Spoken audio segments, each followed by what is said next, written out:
if you look at the 9 types, each type has a different motivation. And if you can truly understand your own motivation and the motivations of others, that is some powerful information.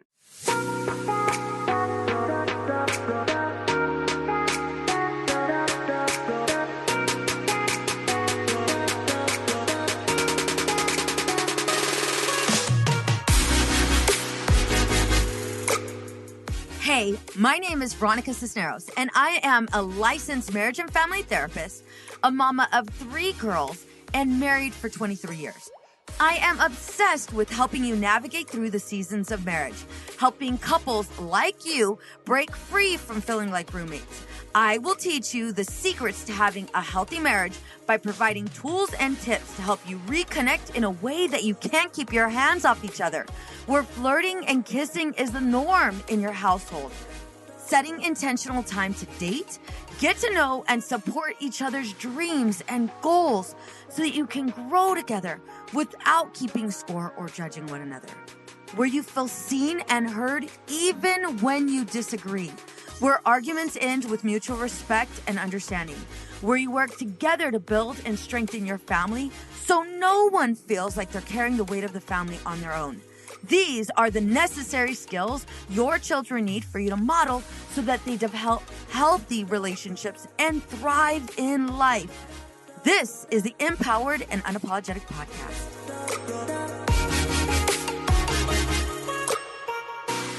Hey ladies, welcome to the Empowered and Unapologetic Podcast. I'm your host, Veronica Cisneros. Today's guest is definitely a sister from another mister. She is brilliant. She 1,000% had me at hello. I love so much about her. And what I love even more is that I get to share her with you. Her name is Laurel Roberts-Meeseon. I'm not used to saying like your whole full, like formal name. Yep. Who is a licensed marriage and family therapist, clinical director with a decade of experience, including significant trauma work. She founded the Laurel Therapy Collective, a group of therapists prides itself on serving a diverse community, including many couples. She's been using the Enneagram as a tool for personal, professional growth for 20 years. She often uses it as a blueprint with clients, colleagues, of course, me, to help them reach their full holistic potential free from pathology. So, ladies, help me welcome Laurel. Hey, Laurel. Hi. Thanks for having me. Absolutely. So we're just going to get into this. So you've been doing the Enneagram. What the hell, for those who are like, Veronica, are you cursing at me in a different language? Like, what is Enneagram? What is this? Enneagram is a system for understanding how different people in the world are operating, right? Mm-hmm. So you know how like on computers we have Mac and PC and I guess there's Linux too, but who uses that, right? Yeah. So this is basically like a core operating system that different humans have. So some people really love astrology. They think that, really kind of sums up how people are different. I have no beef with astrology. It just doesn't feel as complete as the Gotcha. Enneagram to me. Mm-hmm. And again, no hate on astrology, but it's a path for understanding yourself, for improving yourself, and for like really deeply understanding other people in your life who have different motivations and drive than you do. And when you understand what's driving other people, you can have some powerful relationships. Yes. Yes. So I mentioned to you earlier, I want you to like, we'll use myself as an example because why not? So totally took the test. And when you and I talked about this, I'm like, Laurel, I'm a 3-wing too. Okay. And you're like, Veronica, no, you're not. Take me through it. Take me through it. What am I? Well, that's a party trick and it's not supposed to be used as a party trick, but yes, there are definitely things that we can rule out with you. So for those of you who haven't heard of the Enneagram, there are 9 types and they use numbers for each type. And it doesn't really matter that they're numbers, like they could be flowers or birds or like anything. We just happen to use numbers to describe this core experience people are having. And where people run into difficulty taking those tests is that tests are pretty good at measuring behavior. They're not good at measuring motivation. They Gotcha. don't measure the why someone is doing something. So, you might on the outside look very similar to a 3-wing 2, which is actually my type, Hmm. right? That we both are pretty outgoing and we can be very direct. We have a lot Yeah. of ambition. And yet, you and I have a very different core motivation in life, right? Yes. Yes. So, if you look at the 9 types, each type has a different motivation. And if you can truly understand your own motivation and the motivations of others, that is some powerful information. So let's start with type 8, right? Type 8, these are very bold personalities, and Yeah. their big motivation is autonomy and being in control of themselves and their destiny. And they are a large presence in a room, right? Hmm. I have a particular fondness for female 8s because it's kind of like they didn't succumb to all the bullshit programming of being a woman, Hmm. where you're Hmm. supposed to just be polite and smile and go with the flow and Yeah. take care of others. And Not like today. that's No. not it, right? So the core motivation of 8 is autonomy and power, right? Now, each type can be healthy or unhealthy, and most people are pretty in the middle, right? Yeah. It's a scale. So, a type 8, of probably the most famous example of a type 8 is our former president, who would be a very unhealthy person, right? And then there can be, these beautiful, magnanimous, giving, very loving 8s who are very powerful and Yeah. use their power to protect others, right? So Gotcha. that's 8. Um, Okay. and 8 is a type we have considered for you, but again, not going to do a party trick. I'm not going to tell you your core motivation because you're the only one that knows your core Yes. motivation. Yeah. Yes, Hmm. absolutely. Hmm. So when you came up with, let's say, 8 for me, Hmm. um, obviously we've known each other for a good amount of Hmm. time, Hmm. and we've spent time, we've gone on vacations. We just came back from our Hmm. second vacation with each other. We Yeah, were in Nashville. we just shared an Uber at 6 a.m. on Monday. Yeah, so much fun. So much fun. Um, so when you're looking at these, at these types, Hmm. what ultimately, like, what are you really focusing on? Hmm. And why are you focusing on, like, certain behaviors, certain Hmm. motivational factors? Yeah.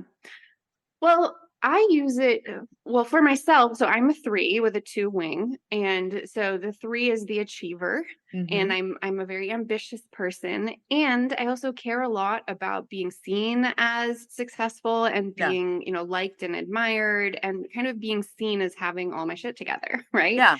And then the 2 is the nurturer, like really taking care of others and making sure everyone around me has what they need, but there's a little bit of ego to it. Yeah, Um, 1000%. and knowing those things about myself, when I see myself veering towards unhealthy, when I am, leaning towards like vanity or leaning towards, doing things just for how it's perceived or doing things just to appear successful, there's not a lot of substance or authenticity to that. Yeah. So I can check myself and be like, hey, actually, what would actually make you feel better and be the healthiest version of yourself would be to, um, you know, think about how this is going to impact others and making sure it's authentic to me, not just an image, Mhm. right? So when you know other people's types, you can also interface with them in a much more powerful way. So I love this example of the day I met my fiance. I immediately knew I was looking at a 5. I was like, that is the fiviest 5 I've ever seen. 5s are pretty withdrawn, they're very quiet, and they are noticing everything in the room. They have the most information in the room. Mm. 5s care a whole lot about being knowledgeable, being seen as competent, and they kind of hoard information. Yeah. Like you want a 5 on your team because they are an excellent researcher, and they can be truly neutral. Yeah. Like emotionally, they can be like, no, actually, I feel truly neutral about this. And that can be a real foil to someone who is much more like ambitious and go, go, go, and let's get it Yeah. done. You Yeah. want someone that's like, hold on, let's research this, right? Yeah. So immediately recognizing my fiance as a 5, I was able to be like, okay, don't approach with too much intensity. Like, Yes. let's give space. Let's make sure that we notice the intellect and how they are noticing everything else in the room, right? Gotcha. And you can build a really powerful relationship and a very deep relationship when you have that kind of understanding of someone else. It's It also sounds, great as a parent or a manager. yeah. And I definitely want to tap into that as well. Mm-hmm. It sounds like with developing this understanding of Mm-hmm. what's, I'll say number because that's where we're at, what Mm-hmm. number they are, Mm-hmm. it also helps you with not personalizing, Bingo. right? Yes, absolutely. You're like, oh, they did this because they are primarily motivated by maintaining peace. That would be a type 9. Their primary motivation is maintaining peace. Yeah. And if you understand that that is someone's motivation, yeah, they didn't respond to your email because the email might have been a little inflammatory or the email was making a request that threatened their peace. It's not about you. It's Yeah. about the fact that they value peace over everything else, right? Mhm. So when you don't take it personally, then you can approach them and be like, hey, I realize my email might have come on a little strong. What I actually want is this, right? Okay. So you can make a good repair where they feel seen and understood. And and then you have a better relationship. I love Yeah. that. So the Enneagram, Mm-hmm. how do we develop these skills? Because like right now, when you described 3, wing 2, I'm still gonna hold on to that. I'm like, oh my God, that's totally me. She's describing me. When you Mm-hmm. described 8, it's like, oh yeah, that can totally be me too. Mm-hmm. How do we know? Yeah. Well, it's really common to have a couple that could be a good fit. Um, Again, I'm not a huge fan of tests. They measure Yeah. behavior. They don't measure motivation. So read books, read blogs, listen to podcasts. There's some really good Enneagram podcasts out there that talk about each type. And so long as you are focusing on what motivates you, I think when you hear a description of your true type for the first time, there's this like, oh gosh, they see me a little Yeah. too well. Yeah. It can be uncomfortable. It's like, wow, who is like looking right in my brain? you know Yes. so that discomfort is a sign that could be your type. Yeah, Gotcha. there'll Gotcha. be some right away that you're like, oh yeah, that's not me. We all have a little bit of most of the types, but you're Hmm. gonna have a dominant one. And then you're gonna have a wing that is right next to your number, so you can't be a 7 wing 5. It has to be a 7 wing 6 or a 7 wing 8, right? Gotcha. And your type is your type for your whole life. A lot of people think it can change. You might look very different. It kind of might behaviorally manifest very differently, but your primary motivation in life is going to stay the same. Yeah. Which, Mm-hmm. okay, so we now have a better understanding of like how to find out Mm-hmm. what our number is, Mm-hmm. and then what also determines it.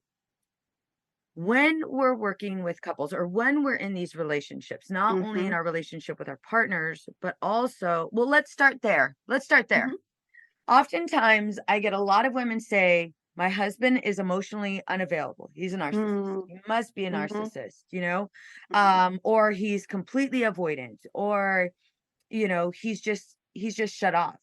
Mm-hmm. Um, how do we figure out what our partner is? Mm-hmm. Well, hopefully we know our partner well enough to know what their primary motivation is, but that's not always the case. Like some people are very complicated, right? Yeah. Yeah. So, I actually love it when couples sit down with an Enneagram book or website or something and they're like, hey, let's figure this out. It can be a great way to build love maps, right? Those Mm-hmm. Love Gottman that. folks, building love maps, which is like a deep understanding of your partner's inner world, right? Yeah. A couple of things that could be showing up in that particular situation, unrelated to Enneagram, like you could have an introvert husband, Or there's a whole lot of socialization of men to not show feelings, to not communicate about feelings. Yeah. And that programming culturally, societally is very strong. Mm-hmm. And it hurts everyone. It hurts Yeah. them, it hurts you. It's a real beast to unpack. But if you're looking at the Enneagram and there may be not someone who's like emotionally stuffing, you might be looking at one of the types that is more withdrawn. So there are 3 withdrawn types, 3 kind of middle of the road types, and 3 assertive types. Now you and I are both an assertive type, No right? way. No way. So the assertive types are 3, 7, and 8. Mm. And the withdrawn types are 4, 5, and 9. And the middle of the road types are 1, 2, and 6, which is kind of like selectively they can be quite assertive, and the rest of the time they can be more withdrawn. Yeah. We haven't gone through a whole description of all the 9 types. That takes a whole lot of time. There are a lot of places you can get that information. And I also want to assume that some of your listeners already are familiar with the system. And we're talking more about like, okay, once you know your type, then what do you do? Yeah. Right? Yeah, Yeah. definitely. So Mm-hmm. what is a book you mentioned, a couple getting together, Mm-hmm. and diving into a book. What book would you recommend that Yeah. we look into? Yeah. Well, the older one, The Wisdom of the Enneagram, I like. That's by Riso and Hudson. And then I just finished reading Journey to Wholeness by Suzanne Stabile, which I really liked. And that is really a roadmap for self-improvement, which Mm, is like, okay, you know your number. How can you be the best version of your number, both for yourself and in your relationships, yeah. personal and professional? And that's what I love so much about the Enneagram. I think that, I used the kind of similarities with astrology for me, and I could be very wrong on this, but what I haven't heard people do is like using astrology as a roadmap for like how to be the best version of you. It's kind Yeah. of like, this is who you are, right? Yeah. And that's very important. We do come into the world with a certain amount of like nature, Mm-hmm. right? Like you were always going to be an extrovert, Veronica, No right? way. So it's never going to go away? It doesn't matter like what happened to you in your life. You were always going to be an extrovert, right? And many things that happened to you since that moment you were born Yeah. have shaped who you are. 1,000, That's what girl. I love about the Enneagram. It's very trauma informed. It's like, how have the experiences you had in your life shaped you and your motivations? Yes. Yeah. So are there any not so great, I don't want to say bad, but not so great combinations when it comes to you and your partner?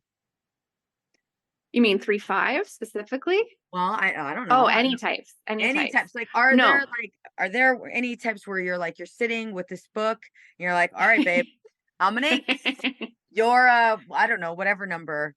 Is Mhm. it like, okay, well, it was a good run. It was a good run. This is where No. we ended. No, absolutely not. I want to say there are no bad types. There's just healthy and unhealthy version of each type, and there are no bad pairings. Yeah. You truly can have a successful, fulfilling marriage with any type. Yeah. Now, some combinations are going to have more challenges that they have to address.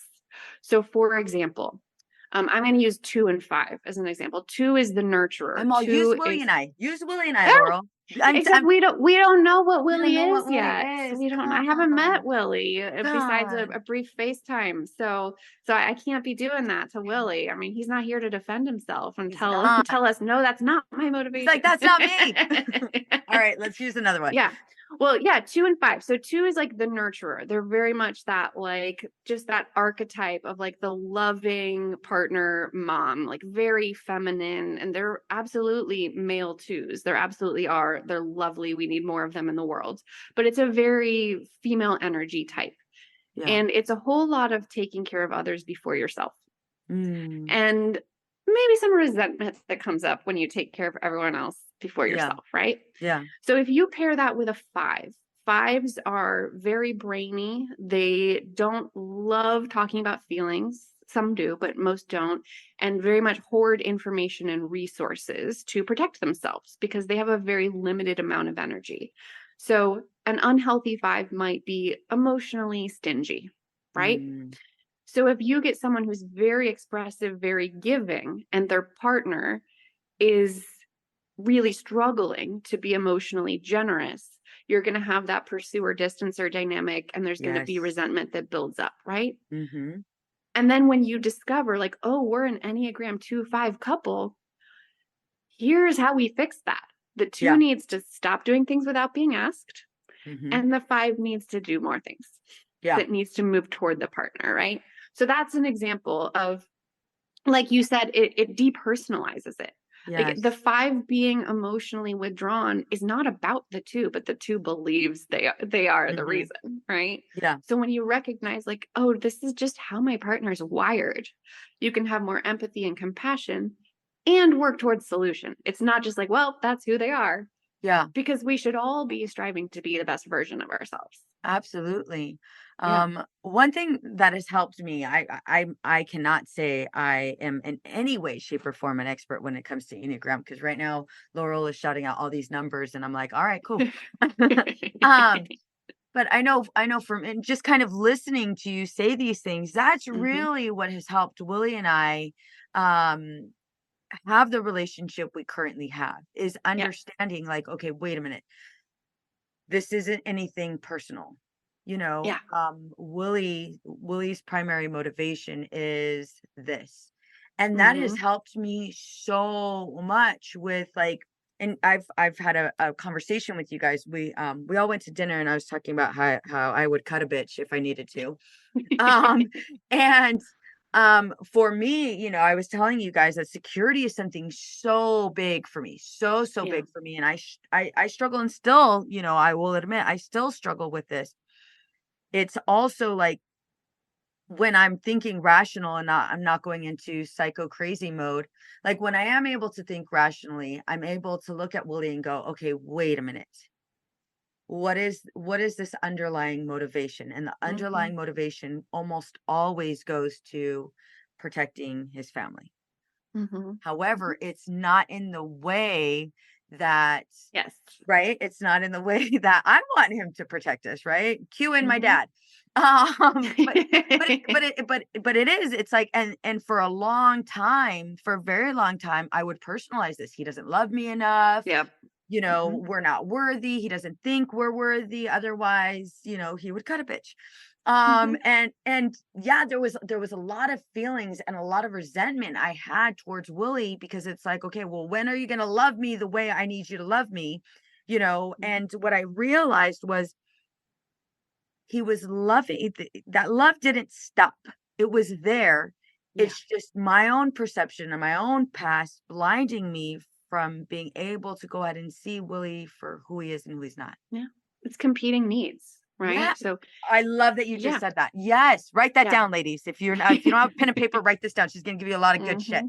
Yeah, so competing needs. Tell me more. Tell me more about that. Yeah. Well, so we don't know what type Willie is, but let's say Yeah, he could be a 9 or a 6.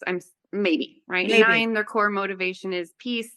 6, their core motivation is like security and kind of maintaining status, like maintaining what we have, right? Oh my gosh. Okay, Um, I see why you could got be, both of them. Yeah, I don't even know. could be. Okay. We don't Yeah. know. Yeah, Right? there's a We're tie. gonna let There's a tie Willie tell us later offline. later on. Um, but if you know, like, your need for protection, autonomy, power control is directly in contrast with his need for peace, Mhm. no one's wrong in that Yeah. situation, but you do have a Yes. situation where you got to figure out what to do so that you Mhm. both get enough of what you need. Yeah. Yeah. How Hmm. do you do that? How do you do that? Well, I know what Yeah. it took for Willie and I to do it, Hmm. and it took a whole hell of a lot of patience and me not wanting to Hmm. shake the shit out of him. You Hmm. know, how does somebody that doesn't have a therapist background, right? Hmm. How does somebody do this? Like, can you Hmm. give us not a band-aid, obviously, but can you give us maybe a Yeah. step? Can you give us a tip? Um, I mean, it's so hard without like a specific scenario. But let's say, yeah, so I love kind of identifying the issue. Like, okay, you want peace, I want fun, Yeah, yeah, right? yeah. Yeah, right. Yeah. And how can we both get what we need? Which is like, okay, maybe we're going to go out and go to a party and have, this is a very concrete example, Yes. and, have a wild Saturday night. And then Sunday, we're just going to chill. We're not going to even answer the phone or the door. Like, it's going to be quiet. So I hate the word compromise because it implies giving something away. Whereas, like, Yeah. if both of you get what you need, you're Yeah. both doing better. Yeah. Right. Yeah. Yeah.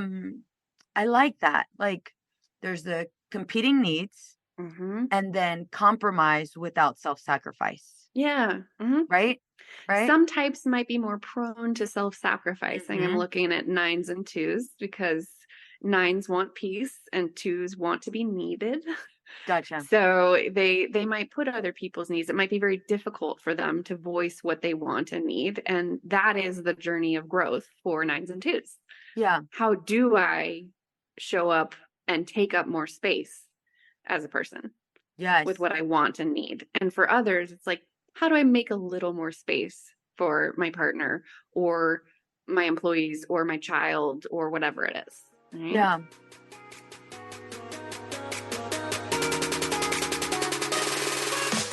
The passion is so low these days that I feel parenthood and other commitments are taking control. I want to feel like it's me he wants to spend time with. Yeah, I've said those exact words 100 times to my friends after realizing that the man I said I do to wasn't the same person. Or was I just imagining it? But here's what I finally realized that changed things for me almost overnight. I started to use 4 simple and effective steps that changed our communication and connection for the better. As a licensed marriage and family therapist, I got excited and started showing my clients, and they too were seeing changes instantly. Whether you've been married for 1 year or 15, these tips work, and I can't wait to share them with you.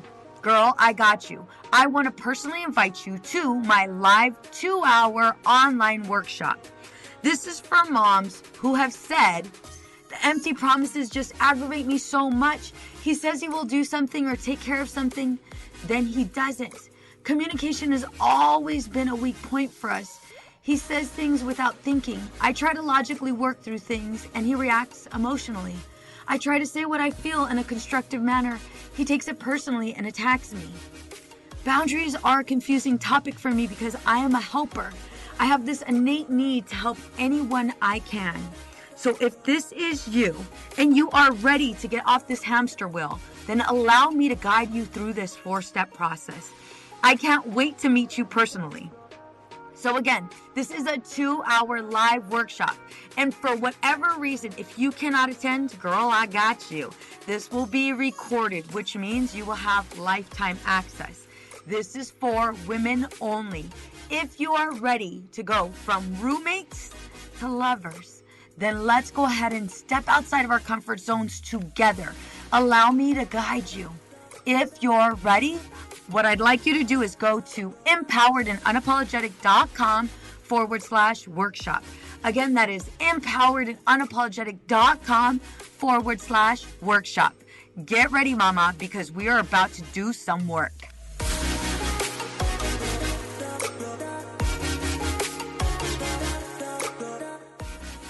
Right now, as you're sharing all of this, I have to admit, I'm still getting confused by the numbers. And if I'm getting Yeah, confused that's by the okay. numbers, I know other people are getting Yes. confused by the numbers.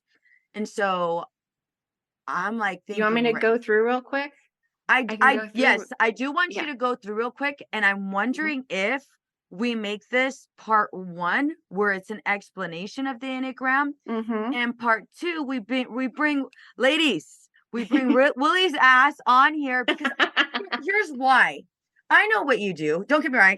I wouldn't be Mm-hmm. able to go ahead and say everything you do, but I'm familiar with what you do because I've watched it. I've Mm-hmm. watched it when we're in our mastermind and when we're in our Mm-hmm. meetings, and Courtney, shout out to Courtney and Amy, but like Courtney Mm-hmm. and Amy are like, yeah, that's me. Mm-hmm. And Mm-hmm.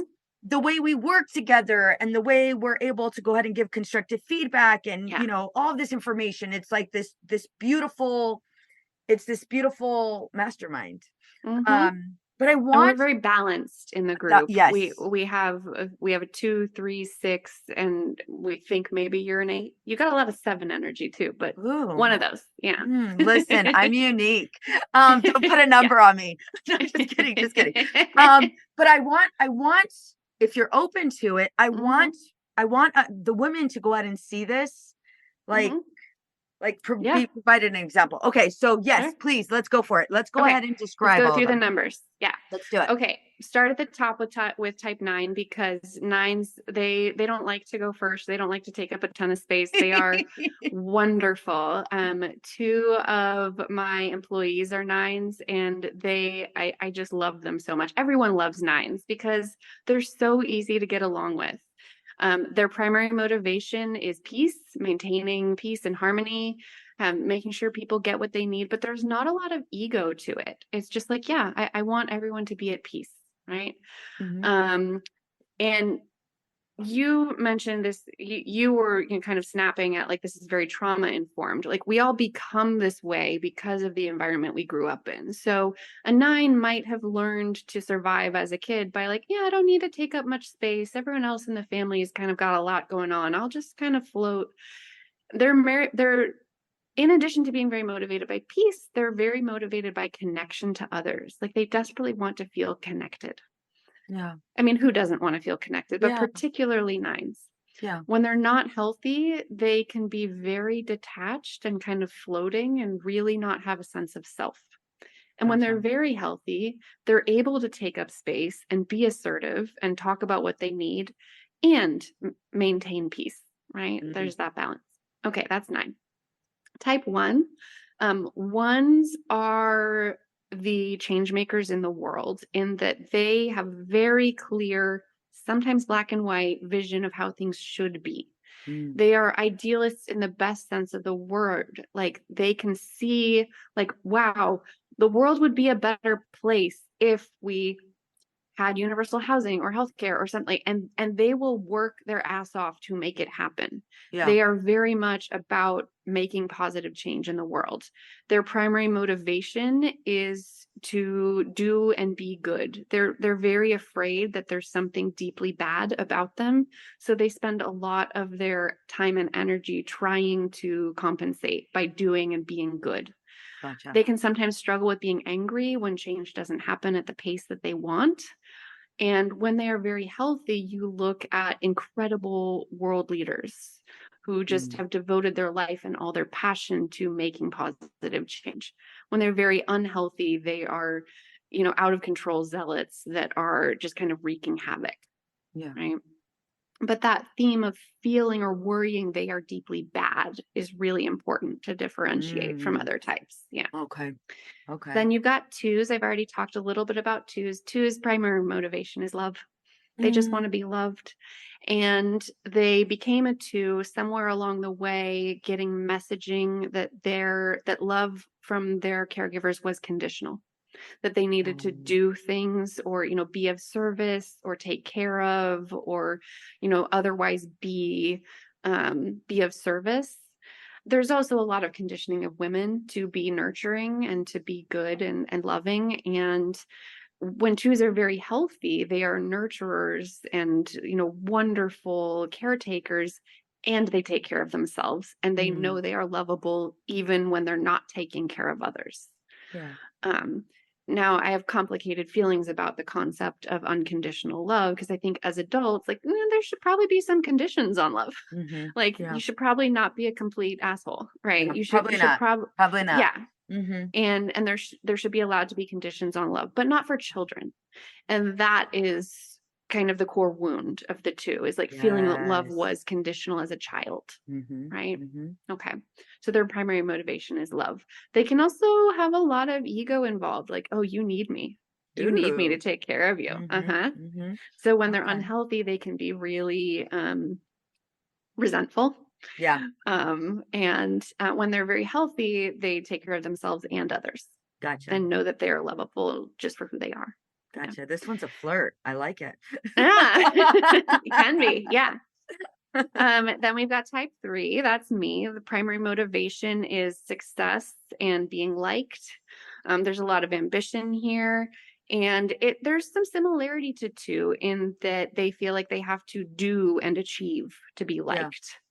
And that that they have to be successful to kind of take up space in the Yeah. world, right?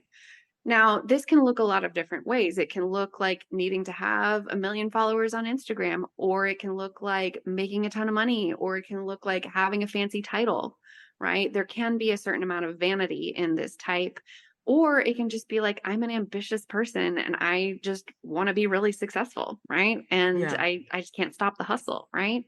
You can be an introvert and be a 3. I am. I mean, you Yeah. know that like at a certain Mm-hmm. point when we travel, I'm just like, I just go in my room. I'm like, I just It's gotta like, be I alone, need a guys. reset. I need a reset. Yeah. Yeah, Yeah. definitely. And their primary motivation is success, but being seen as successful, right? Mm-hmm. Mm-hmm. Okay, so then you got 4s, and 4s are the most complex type on the Enneagram.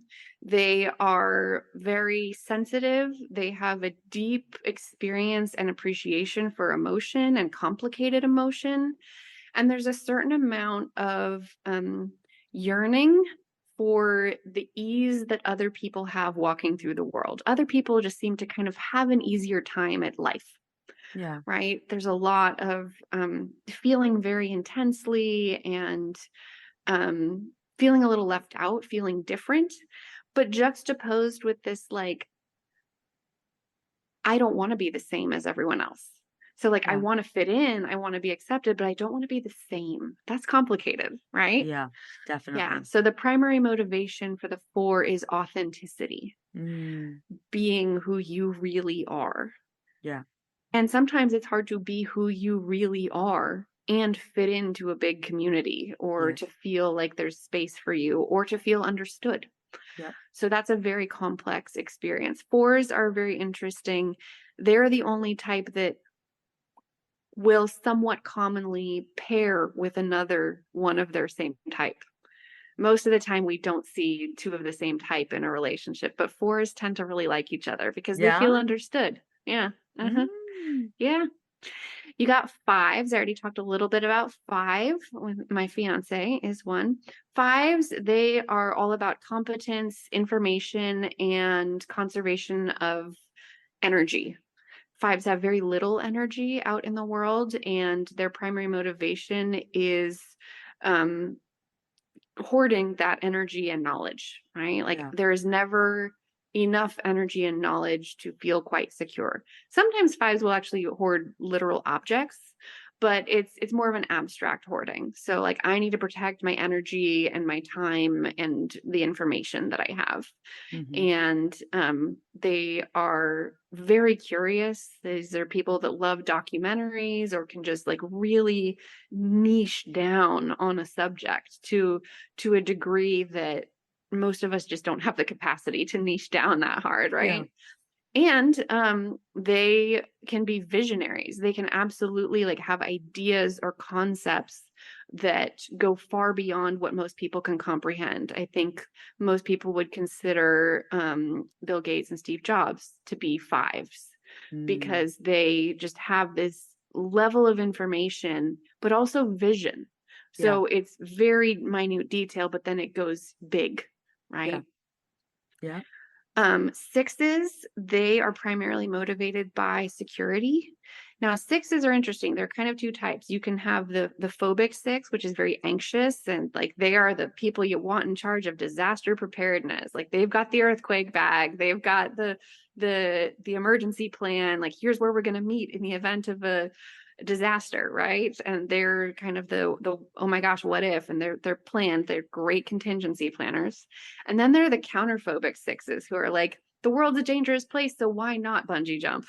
Why not jump out of planes? Why not confront that person in They're the position of power? buckets. Yeah. But the undercurrent for both is anxiety. Mm, So people that are highly anxious, that they often have a very complicated relationship with authority because they want the protection and the leadership of authority, but they don't trust it. They don't know that mhm. authority has what's in their best interest, right? So Mm, there's that real like, okay, like I'm glad you're tug of there, war. but I've got my eye on you, you know? Mm-hmm. Mm-hmm. So their primary motivation is security. Mm. You got sevens, and their primary motivation is to be content and free from pain. Oh. And these are your party animals. These are people, they are so fun. They want to taste everything at the buffet of life. They want to go to this club and that restaurant and that resort, and they want to try this and that. They like to have all different kinds of relationships and jobs. These are kind of jack of all trades. They are high energy, high extrovert, highly social most of the time. Yeah. FOMO. And I'm getting FOMO, oh yeah, tons right? of FOMO for sevens. And yet, that doesn't work forever. You cannot Mm. outrun suffering and pain forever. Yeah. And sevens, they cope by kind of treading water. You can't do that your whole life. So when bad things happen, when tragedy strikes, when we go through hard times, sevens have no coping skills with which to handle it. And Mm. they kind of crumble, right? Mm-hmm. There's some thought that Robin Williams might have been a seven, right? That high energy, Mm. high, he Mm-hmm. was hilarious. And when tragedy comes, just like, how do we handle it? Right. Yeah. Yeah. And these people are really fun at parties, and it can be exhausting to keep up with them because they're Yeah. so high energy and there isn't the pause for reflection. Yeah. Right. Yeah. We talked about eights a little. These are people who they do not want to be controlled. They do not want anyone to have power over them. They want to be in full control of their life and their money and their time. And they don't want to be perceived as weak. Mm-hmm. So the primary motivation here is autonomy, power. And when someone's very healthy, they are an excellent protector of others. When they're Yeah. healthy, they can be great bosses, they can be great leaders. And when they're unhealthy, they are, these domineering power brokers. They're manipulative, they blackmail people. Like, Mm. so you can see, like, there's Yeah. no good or bad types. It's just how healthy are you? Yeah. Gotcha. So those are the 9 types. I love that. I Yeah. love that. Laurel, Mhm. like right now, as you were going through each one of them, and I'm sure the audience had the same experience, like I started thinking about people in my life that Yes. are like, oh my gosh, like Courtney, totally six. I'm like, there's Yep. Courtney. What's Yeah. up? Right? Like, Mhm.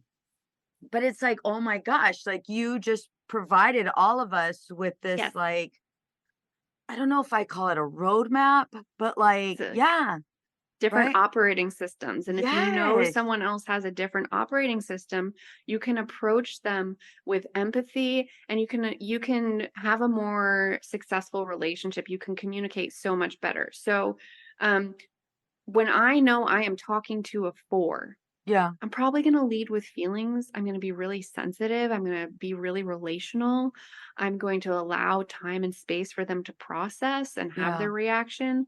If I'm talking to an 8, I'm going to get right to the point. I'm going to Let's go. explain what Yeah. needs to We're not happen. wasting I'm going to time. explain yeah, Yep. do not waste time, right? Mm-mm. Mm-mm. If I am talking to a 1, I'm going to be really careful that I'm not sounding critical because they're so deeply afraid Mm. that they're bad.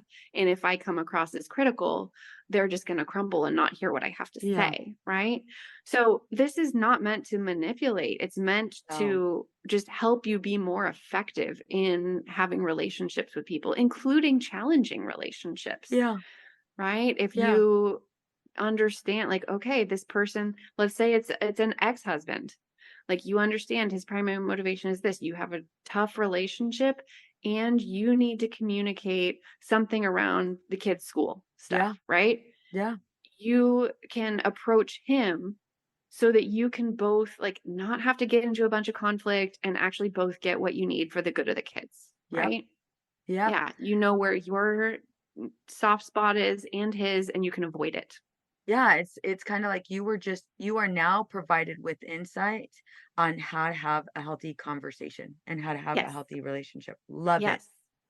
For And how to those, help people be the best version of themselves, like yes. with parenting or with an employee you're trying to develop. Like, Mm-hmm. you're like, I know you have so much potential. Here's how I'm going to help you get there. Yeah, Right? Yeah. definitely. Hmm. So for the women that are just kind of listening, they're like, holy shit, I need this in my life. Hmm. So they're totally interested. How can they continue exploring Hmm. the Enneagram further after this episode? Yeah. What can we do? Well, yeah, we've got a bunch of content on my website, laureltherapy.net, about the Enneagram. Myself and one of my other clinicians, we actually offer therapy that is informed by the Enneagram. So, like, using therapy as a tool to be the best 7 you can be, or to be the best 1 you can be, right? And but you don't have to, be signing up for therapy. We have tons of blog content, and we have descriptions of the types that go into more detail. On one of the pages, we actually have like the Enneagram as flowers, like what we would pick for them, because the numbers are arbitrary.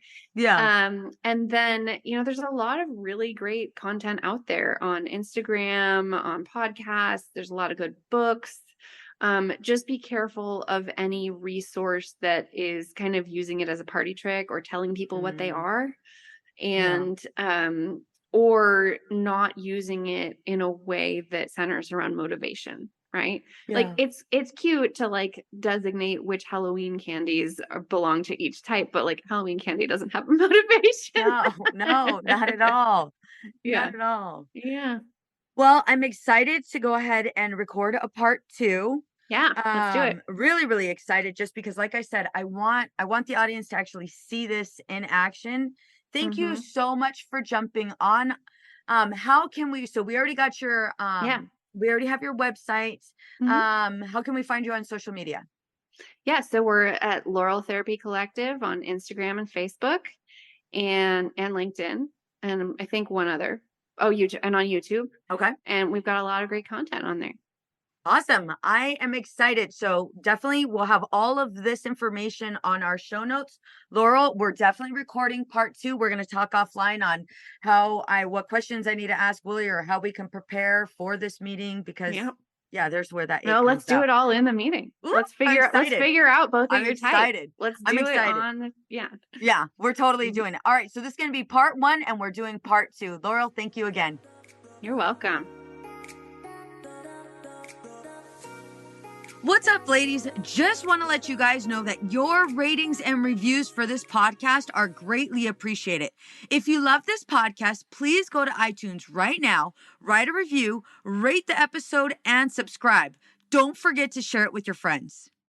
Addiction impacts all of us. Addiction's consequences run through all of us. From ourselves to our loved ones and through our communities, addiction creates so much loss and grief. My name is Dwayne Osterlin, and I'm the host of the Addicted Mind podcast, a show featuring personal stories, expert guests, and vital information about addiction and addiction recovery. We'll talk with leading treatment providers to discuss the latest research and treatment options for this devastating disease and advocate for mental health awareness. We discuss topics like the importance of creating a community of support, to helping loved ones, to some of the latest research on psychedelic medicines. The Addicted Mind podcast has been about creating hope, listening to stories of many amazing people that have overcome addiction and are thriving. If you or a loved one is struggling with addiction, subscribe to the Addicted Mind podcast wherever you get your podcasts, or check out theaddictedmind.com. New episodes every Monday. See you there.